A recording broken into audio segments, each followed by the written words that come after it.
আইপিএলে গত রাতে একটি ম্যাচ অনুষ্ঠিত হয়েছে যেখানে লখনৌ সুপার জায়ান্টস মুখোমুখি হয়েছিল দিল্লি ক্যাপিটালসের।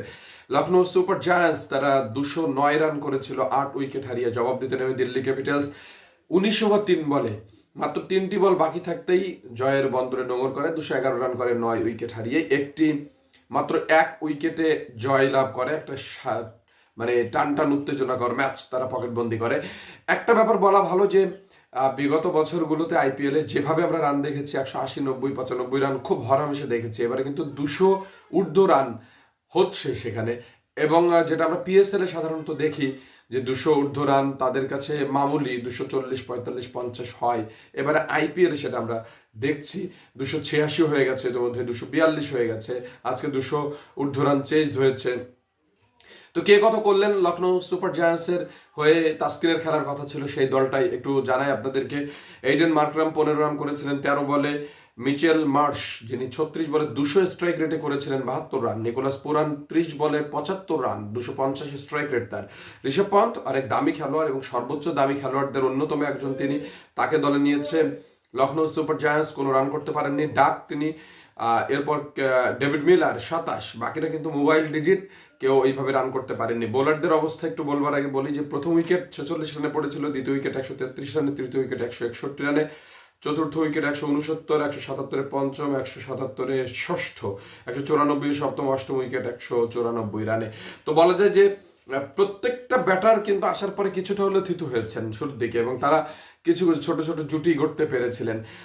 বোলারদের মধ্যে মাইকেল স্টার্ক পেয়েছিলেন 3টা উইকেট এবং কুলদীপ যাদব 2টি উইকেট পেয়েছিলেন, মাত্র 5 গড়ে রান দিয়েছেন তিনি।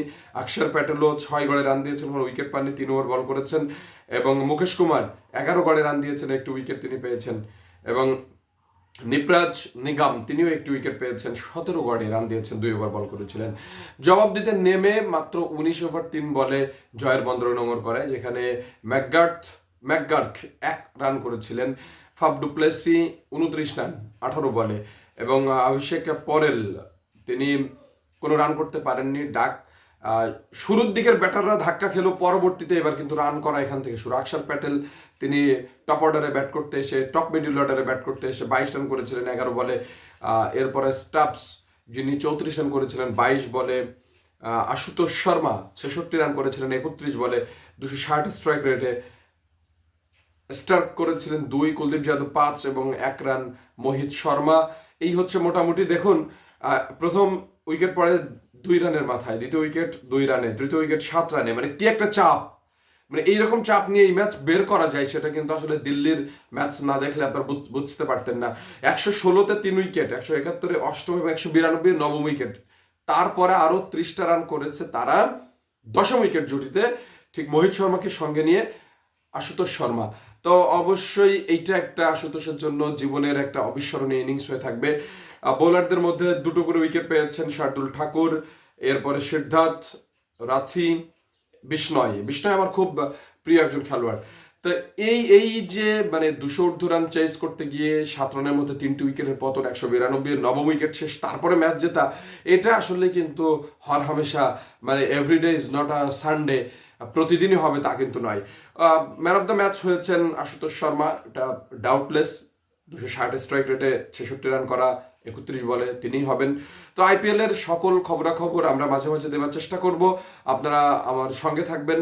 আর ইউটিউবে ইমরান জামিল সার্চ করলে অবশ্যই পেয়ে যাবেন আমার এই ভিডিও, সেখানে সাবস্ক্রাইব করে আমার সঙ্গে থাকলে অবশ্যই খুশি হব।